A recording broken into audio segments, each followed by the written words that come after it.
One of the most important things that we must consider when testing units is environmental conditions and how they affect how things operate.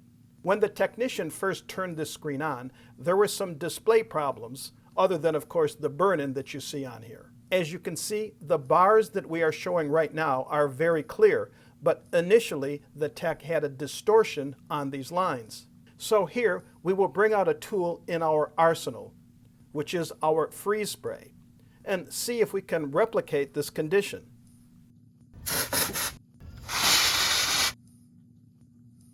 As you can see, when the part gets cool, we have all of this distortion in the display.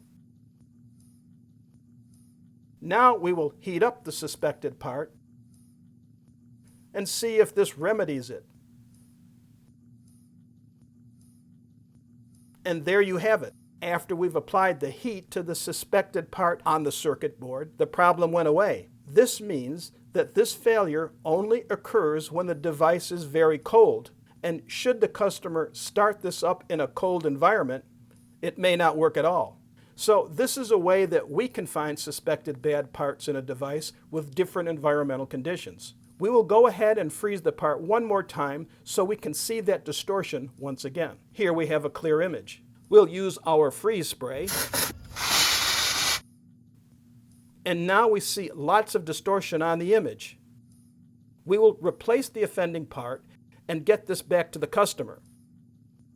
Thank you for watching. For more videos, subscribe to our channel.